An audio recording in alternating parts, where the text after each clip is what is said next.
This is ClueCon Weekly, the official FreeSwitch web show produced and broadcasted directly from FreeSwitch. ClueCon Weekly features live updates from the FreeSwitch developers and presentations from various pioneers of communications technology. ClueCon Weekly is brought to you by FreeSwitch Solutions, the official consulting firm of the FreeSwitch open source project. Get help from the experts. Visit freeswitch.com.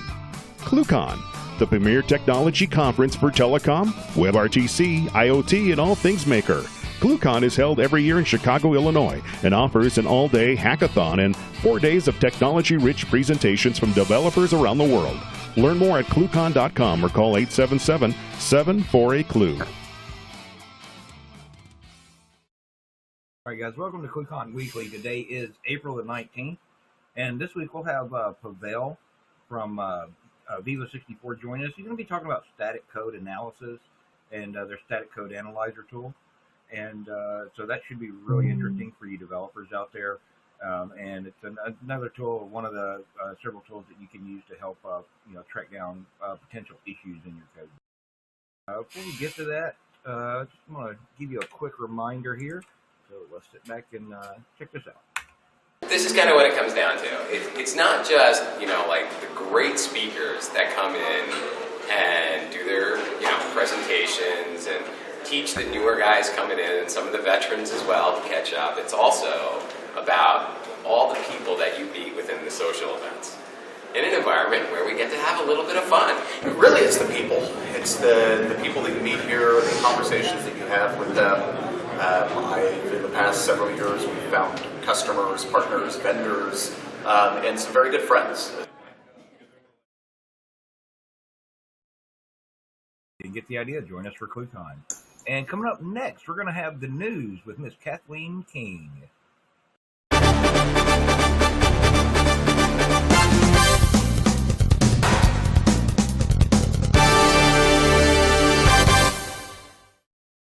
Thanks, Ken.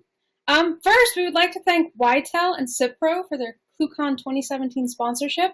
You can visit cluecon.com/sponsors to check out some of the companies joining us this year. And while you're over there, the deadline for speaking proposals is rapidly approaching.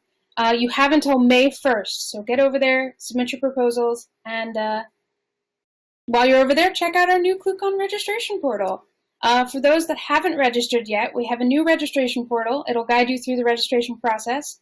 And while you're registering, you can sign up for ClueCon 2017 training. We have the OpenSIPS training and the new and improved ClueCon training. Those will be available on Friday the 12th of August, so go to ClueCon.com to register. And then if you'd like to sponsor ClueCon 2017, please contact marketing at ClueCon.com. And that's it for me, Ken.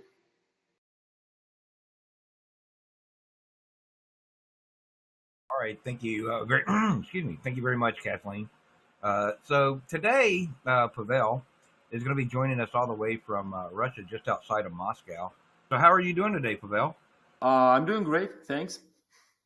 Yeah, so tell us a little bit about yourself and, the kind of stuff you're working on there in code analysis. My name is Pavel, and I'm a part of a team that develops PVS Studio Static Code Analyzer. And I've been a software developer for, I don't know, maybe 14 years already. And I write code using C++ and C# languages. And the C# language is my favorite one, and I love it. I love the .NET framework. And here in PVS Studio, I am a developer of a C# analyzer. And also I'm a member of Tools and DevOps team. So here it is. Cool. So I understand you have a little presentation you want to show off today. You want to go ahead and take that away? Yes, I have some small presentation, so we can we can see it today. Okay, so let me start. And today I'd like to talk about the static code analysis, and I'll talk about what it is and how it is useful, and how it finds to find defects in code, some potential issues. And I'm going to use our product, PVS Studio Static Code Analyzer, as an example. So I already introduced myself, so I think we're going to skip this slide. And PVS Studio is a static code analyzer which is able to find potential issues in software written in C, C++, and C# languages. And our analyzer runs both on Windows and Linux platforms. And at the moment, we have more than 350 diagnostic rules for C and C++, and more than 130 diagnostic rules for C#. And we constantly introduce new diagnostics, so this number is increasing all the time. And to promote our product, we inspect the code of different open source projects, and we write articles about our inspections. And currently, we have almost 300 open source projects checked, and we have logged more than 11,000 errors in them. And when I talk about 11,000 errors, I mean real errors, not just analyzer warnings or potential issues. They are real issues that were analyzed and proved that they were real defects. And besides of writing articles, we send the results of our inspections to the contributors of those open source projects. And if they are interested in further investigation, we can provide them with a free license for our analyzer. So here you can see some examples of projects checked by us and the projects where we found some issues, and some more projects.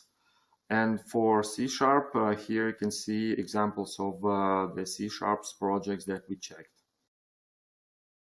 And now let's discuss why do even people need static code analyzers, and why we decided to support such languages as C, C++, and C# in our analyzer. So we just saw some example of open source projects, very known, very famous projects, I should say, where we found some real issues. And I think that proves that the static code analyzers are very useful. And if we talk about C and C++ languages, we should say that those languages are very effective, very fast, very powerful, but yet they are very sophisticated, and it is quite easy to make something wrong when you write code in these languages. And we see that that situation has been there for ages. And to prove it, in the last year, we celebrated the 30th anniversary of the first C++ compiler called cFront. And we have an article on our site that describes our inspection. So let's check some code from the cFront and see what we found there. So here it is, some piece of code. And we see that we reference the CL pointer right here. And only after that, we checked that CL pointer can be equal to null pointer. So this means that at this line, there could be an error. And as far as I remember, we reported this issue to Björn Straustrup, and he agreed that this was a problem in his code, and even he remembered that at that time he was in a hurry, so it is not a big surprise that he made this mistake. And after 30 years of evolution, the C++ languages got a new wonderful features. But still, it is very complicated and sophisticated, and still it is quite easy to make a mistake if you code in modern C++. And at the same time, the size of the code base of modern software increased significantly, and running static code analyzers against it can bring you very good results. And now let's check the piece of code from the relatively brand new Clang compiler and see what we found there. So again, the similar situation. So we dereference the MMI pointer, and only after that we check it against the null pointer. So which means that this line of code can produce an error. And for the C# languages, yes, this language is way safer than C or C++. It is a managed language, and a lot of errors that are possible in C and C++ are impossible in C#. So probably this language C# is slightly better, but still there can be some typos, inattentions, copy-paste errors, and the fact that pointers are now called reference doesn't change the situation. And to prove this point, let's take a look at the piece of code that we found in the Microsoft PowerShell project. And again, the similar situation. So we access the count property of the other.parameters object, and only after that we check that the other.parameters object isn't equal to null. So in this line we're going to have a null reference exception, a possible null reference exception. Okay, so the modern software industry has grown into a very serious engineering discipline.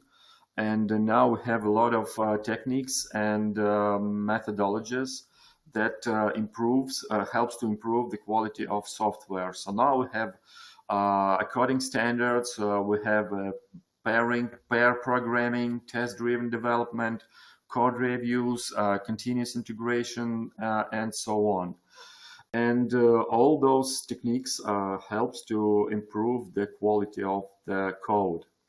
And for example, code reviews is a very good technique. I like it very much, and in our team we have this practice. But this technique is quite expensive. So it takes 2 developers to sit together to review the code, and it takes some time. So what if we let the program do code reviews? And that's what the static code analyzers do. So we can say that the static code analysis is a kind of a code review, but made by the computer. And there are some benefits of static code analysis comparing to dynamic analysis. Here I should say that dynamic analysis requires the actual program execution to do some tests. So we can say that dynamic analysis is running unit tests or running integration tests or some manual testing or automating testing. And it requires to set up some environment, and it requires some time to run the program. Static code analysis doesn't require to execute the program. So it doesn't depend on a control flow of a program comparing to dynamic analysis. So it checks all the branches of your code, regardless whether they are rarely used or not.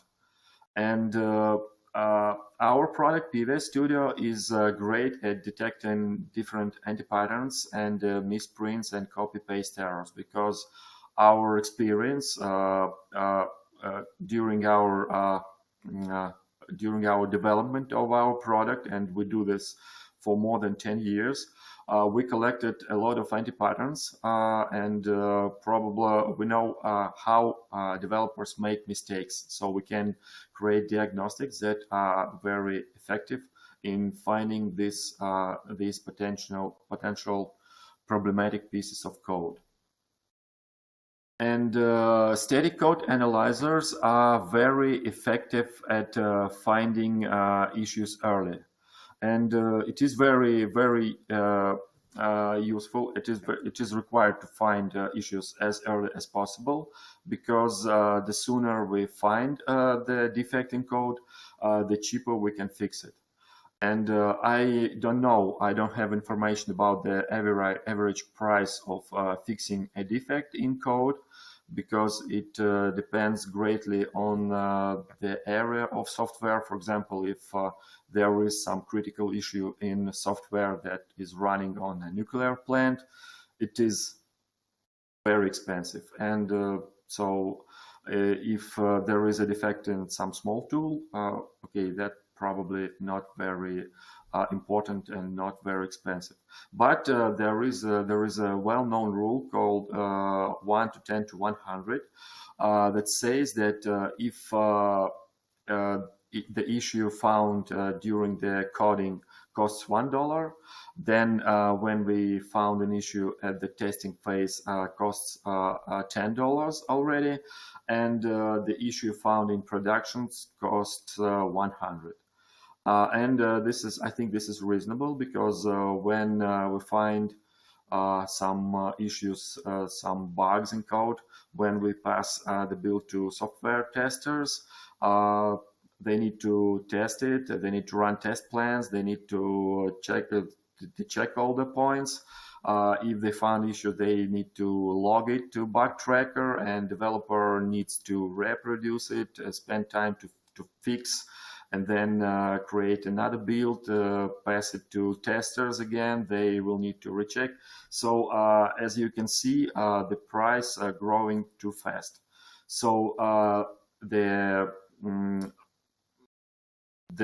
best case scenario is not to is to avoid of getting defects into the coding into the code base. And now I'd like to tell a real story told to us by one of our customers. They had a very strange bug in the software which caused a crash, and it was very unstable, and they had no idea how to reproduce it, and under what circumstances that bug occurred. And one of their developers spent more than 50 hours trying to reproduce the bug without no luck. And after the guy got desperate, he decided to run a static analyzer against their code. And after he ran it, he was able to find a fix a defect just in 1 hour. And this proves that if the static analysis is used regularly, it will save you a lot of time and money. So for now, I think that's enough with theory, and I'd like to review some code and see what kind of defects PVS Studio can find. The first example was found in the code of Tortoise SVN after they migrated to 64-bit. So here we have this highlighted line, and we can see that this pointer is casted to the long type. And after that, inside the dialog box param function, this argument is casted to mem size again. And this code doesn't look good, because, for example, on Windows 64-bit platform, the long type has size of 32 bits, and converting 64 bits variable into 32 bits isn't good enough. And at some point of working the program, the object may be created outside the lower 4 gigabytes of memory, which will cause probably a crash of the software. And let's check another example. We found it in Microsoft PowerShell. So here we have two properties: base maximum version and base minimum version. and they are compared against each other.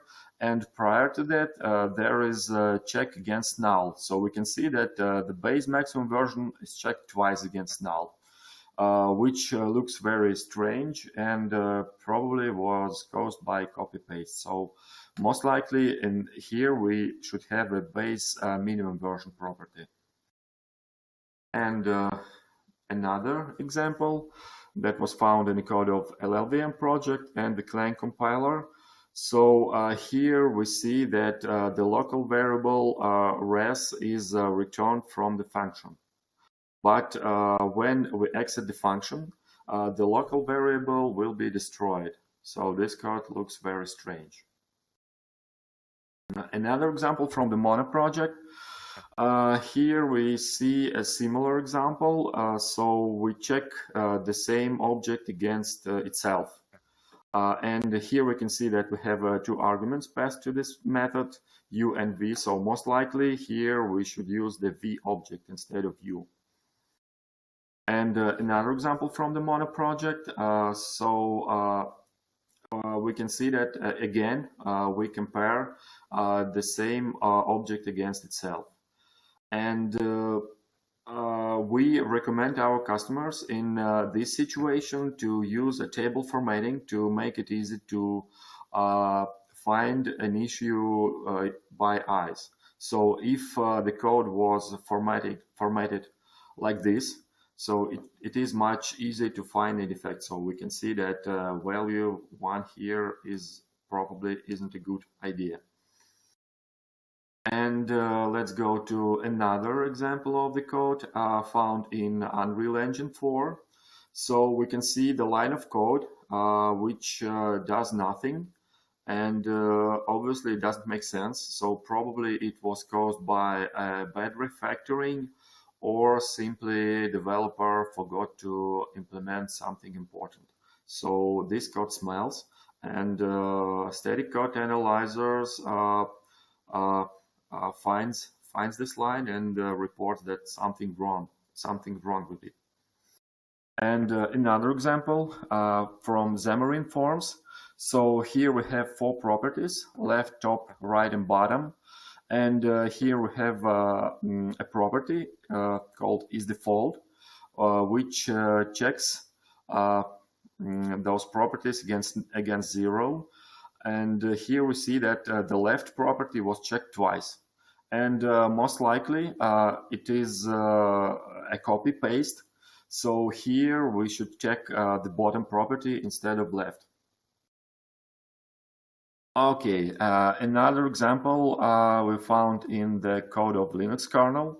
So we can see the if-else-if condition, and we can see that we never fell into the else-if condition, because if the val is greater than this value, 511, we will never meet this condition, because we can evaluate this. We will evaluate this expression and exit the if block.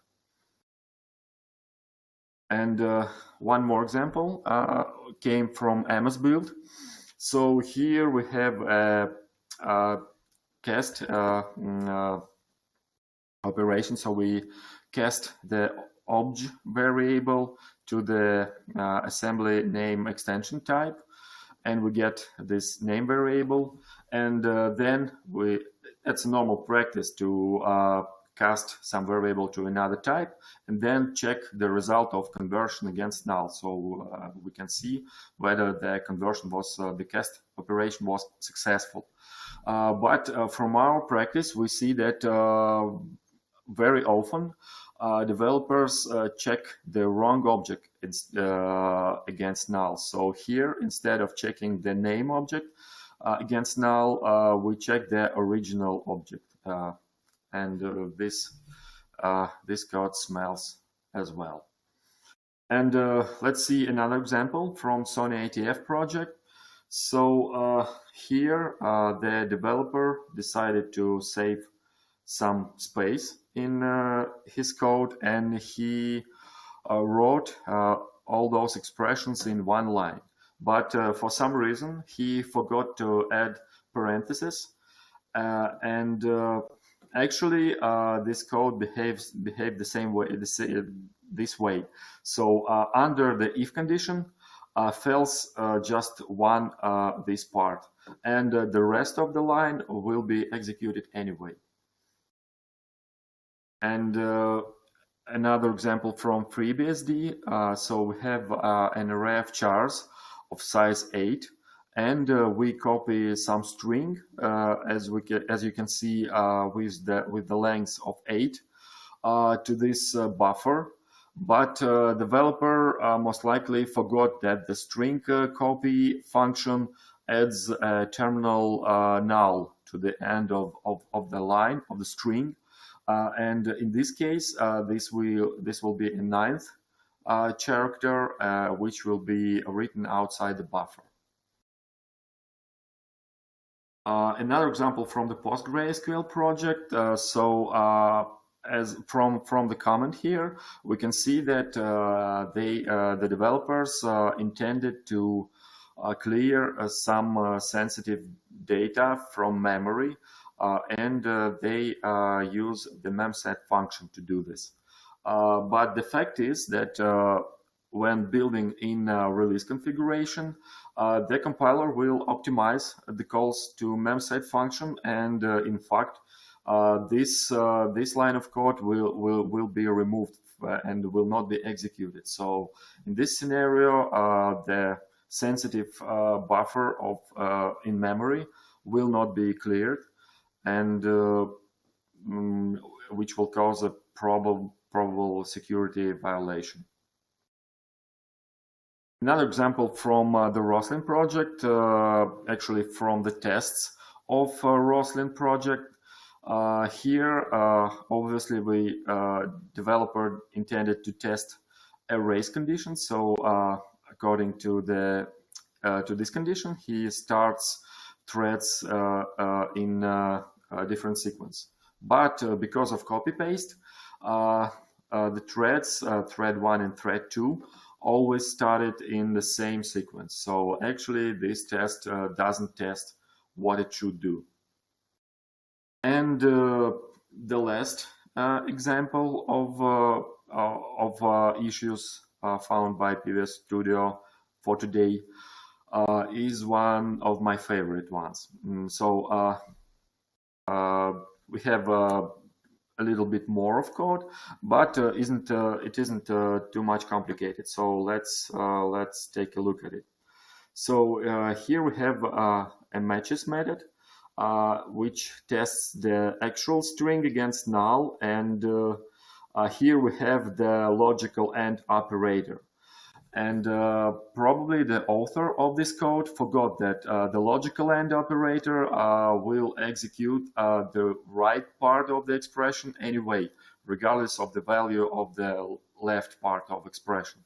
So regardless whether the actual is null or not, we will call the right part of expression, and we will call this method canonicalize and pass the actual value inside it. So we went further and we opened the canonicalize method, and we checked its code, and we can see that we call the replace method for the argument, and if it's null, it will cause a null reference exception. So we created a very simple test, and we ran it, and here we go. We have a null reference exception exactly in the same place where we expected to do. So the guys from a unit, and this is very popular unit testing framework for .NET, they somehow didn't cover with tests that piece of code, and when the static code analyzer was able to find a defect in it. Okay, so that's enough with the code review, and now I'd like to talk about integration PVS Studio into your development process. In our team, we understand that the static code analyzer itself isn't very useful, and we pay great attention to make it integratable into any ALM framework. So we have additional tools for our analyzer and additional features. And now let's briefly discuss some of them, some of the most important ones. So the first feature I'd like to talk about is probable difficulties of introducing static code analyzer into existing project, especially a long-term project with a large code base. So when you first run the static analyzer against the code, you may get a lot of warnings, probably several thousands of them. And this could be very confusing, and because it's not clear what you got to do with all those warnings. So should you stop the development of new features and focus on fixing all those thousands of issues, potential errors in code? No, that's not a good idea. And we have a solution called suppression base. So when you first run the analyzer, you can select all the warnings and suppress them by adding them to the suppression base. And the subsequent runs of analyzer will report issues in the new code only, so that if you have a legacy code base and if your project works pretty okay, so you may say that, okay, my legacy code base is pretty stable, and you can focus on issues in new code only. And later on, when you decide, for example, refactor some module, you can get back to those warnings raised for the legacy code. And another feature of PVS Studio, we suggest our customers to use two-level protection from issues getting into the code base. So we suggest that the static code analyzer should be run locally on developers' computers, and at the same time it should be run on a build server, on a continuous integration server, for example, along with the nightly builds. So to make it easier to run static analysis on developers' computers, we have a special plugin for Microsoft Visual Studio. Currently, we support Visual Studios from 2010 till 2017. And you can run the static analysis right from the IDE. So you can run it from IDE and work with the analysis results. You can filter them, sort them, whatever. You can navigate through code. You can mark particular warnings as false alarms, and so on. And we understand that manual running static analysis before committing the code to the version control system can be very annoying. And for example, if the developer checks the entire project, it can require a lot of time. So we also have a solution to this problem, and we call it the incremental analysis. This feature works similarly to the incremental build of MS Build. So it checks only the modified files, and it starts automatically in background after the project is built. So when a developer builds a solution, so after the project is built, in background, PVS Studio checks only the files that are modified, and it saves a lot of time, and developer can immediately see issues related to the recently modified code. And the second level of protection is running static analysis on a continuous integration server. And we have a special command line tool which can be integrated with any continuous integration servers and any build systems. So you can set it up and run the static analysis, for example, during the night builds. And in the morning, you will get a report about the state of your code base, and you can address the found issue to your developers. We also have a special tool called Blame Notifier, which works in connection with version control systems. Currently, we support Git, SVN, and Mercurial. So this tool sends automatically notifications to those developers who made some errors in particular places in code. Okay, and another feature I should mention is a quick start. So you can try PVS Studio on your project without integrating it to your build system, so you don't need to spend time to integrate it to your build system. So you can build your project normally as you do, and PVS Studio will track all the compiler calls and gather all the required information for static analysis. And this feature is available both for Windows and Linux platforms, and you may follow the instructions which are available on our site to see how it works. And another very useful feature is the integration of PVS Studio with the SonarQube platform. SonarQube is a platform, I'd like this platform very much, I should say. I worked with it a lot. So this platform provides you with the capability of continuous quality monitoring of your code. And it is available in your browser. So and it provides you with the quality state of your project.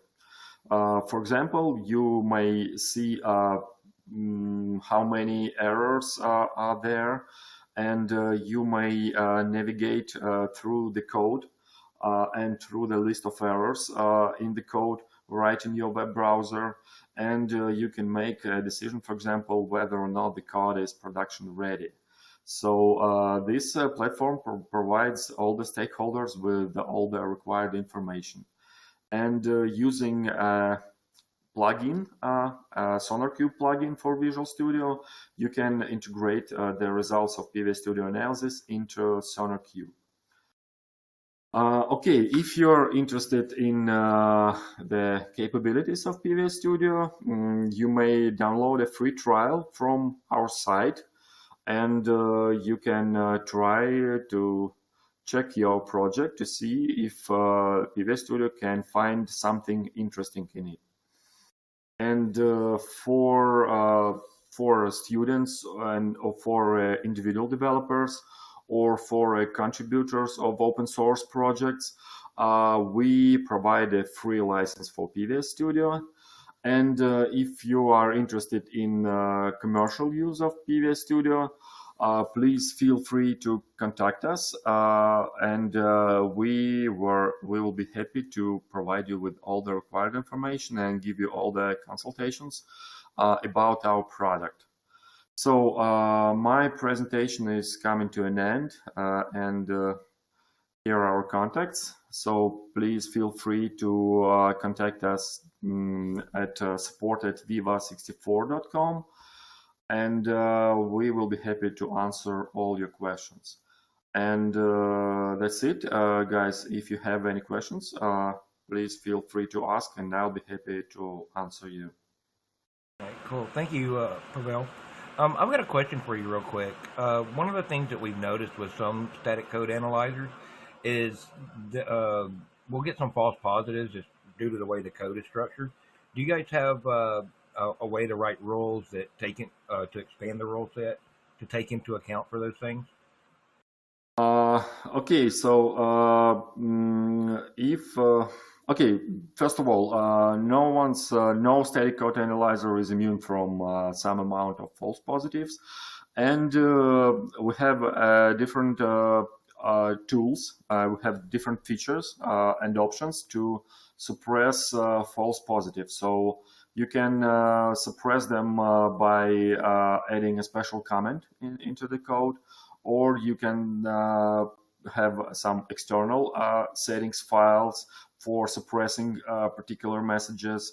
And for example, if you see that some diagnostics in your code, for example, you have some special, just not special, some code style that makes some of the diagnostic to produce a lot of false warnings, you can disable this diagnostic at all. And when our customers report us about different false positives, we tweak our diagnostic, so we improve it to reduce the number of false positives. So, so originally, how long did it take you guys to train the analyzer? I'm going to use the word train there. I'm assuming that's still ongoing, also, correct? Yes. The training is a pretty good word. Let's say that creating a new diagnostic rule takes us from 1 day to 5 working days, I should say. And we have a special testing base, which consists of, as far as I remember, 200 projects, 200 large projects. So when we develop a new diagnostic, we run it against those code base, very large code base, and we analyze all the warnings. And if we found some false positive, we tweak our diagnostic. So how long? I should say a week, in the worst case, is enough for one diagnostic. So now, actually, one of the people in our hit chat room just asked, do you guys ever test it against itself? That's a great question. Yep. Yeah, probably a year or 2 years ago, our internal process, so I told about our recommendations to our customers about using the static code analyzer, and of course in our internal processes we follow this recommendation. But a couple of years ago something went wrong, and for maybe 2 months we didn't check our code. So after that, when we found that for 2 months we had our code untested, we checked PVS Studio with PVS Studio, and yep, we found something interesting. I don't remember, but we found some real defects, and we have an article about it on our site. Cool. All right, guys. Anybody else have any questions for Pavel?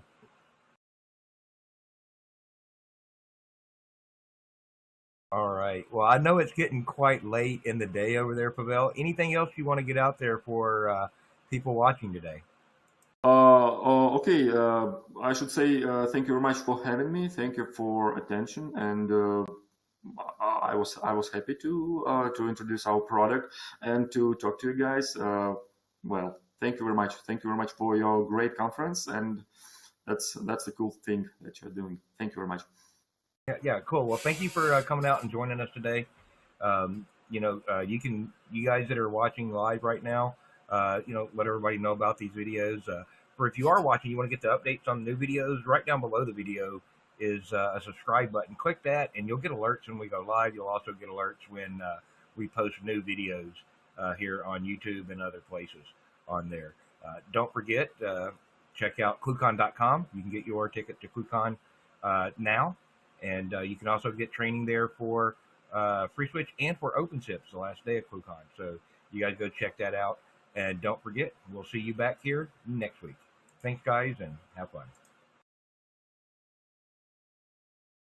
You've been watching ClueCon Weekly. Tune in every Wednesday at 1 p.m. Eastern Time, or visit us online. Please follow the FreeSwitch team on Twitter and Facebook by visiting our site at freeswitch.org.